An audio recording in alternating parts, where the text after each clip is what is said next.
William Belsley was born in Haddington in Scotland in 1829.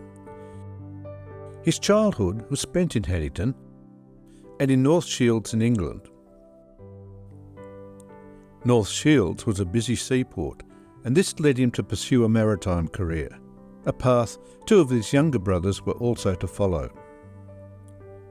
In 1852, having had more than 4 years of experience at sea and passing examinations in seamanship and navigation, William was certified as an only mate. An only mate was second in command of a smaller vessel where no other mate was engaged. In June 1856, after more experience and further studies, William obtained his first mate's ticket. Only a week later, he was certified as a ship's master or master mariner. Soon after, he was appointed as captain of the barque, the Sir Charles Napier. In November of 1857, William married Magdalene Miller in Glasgow. In early 1859, with a crew of 16, including his younger brother Robert as second mate, he set sail for what was then Rangoon in Burma, taking with him his pregnant wife Magdalene. They departed Rangoon on the 17th of May, carrying a cargo of grain. On the 29th of May, near Penang in Malaya, the ship began to take on water. For 5 days, working around the clock, the crew manned the pumps, but on the 2nd of June, just off the northern tip of Sumatra, the battle was lost and the ship foundered. Those on board took to the ship's 3 boats to make their escape. William and Magdalene and 3 others were in the jolly boat, which had been loaded with provisions.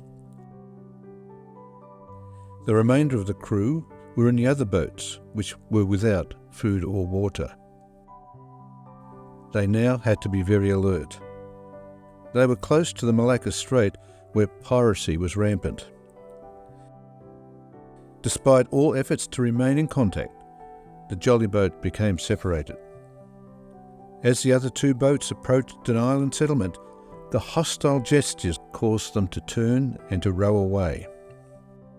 They were pursued by 2 large war canoes known as prows, each holding more than 50 men.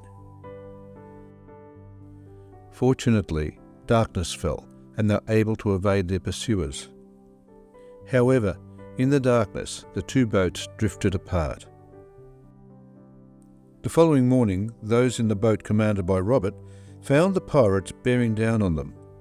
The pirates, armed with blunderbusses, fired on the boat, slightly wounding one of the crew.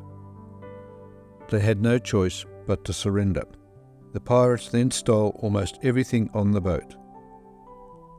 But, fearing reprisals by the Dutch colonial authorities, they agreed to take the sailors to Banda Aceh, if they solemnly promised not to tell what had happened. After arriving at Banda Aceh, they were well treated and found that the first mate and the crew from the other boat had safely made their own way there. Meanwhile, William and his party were able to land on the island of Pulla Bras.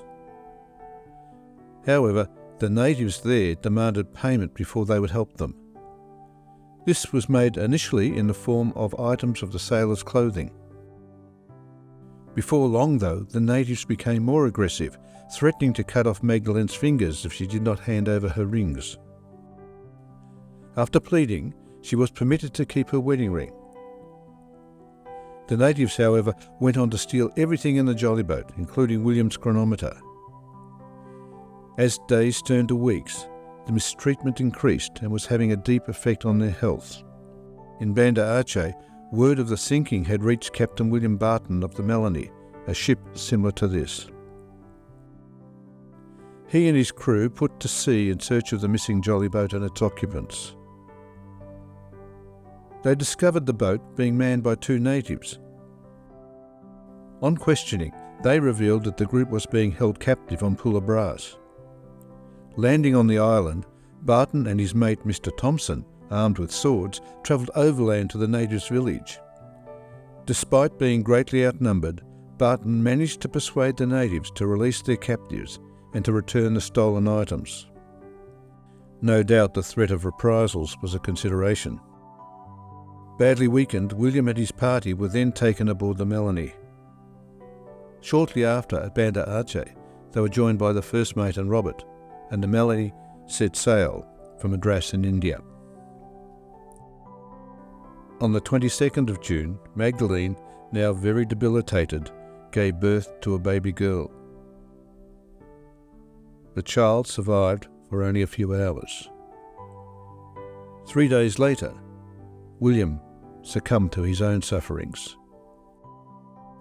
And on the 30th of June, just as the ship neared Madras, Magdalene also died. All were consigned to the deep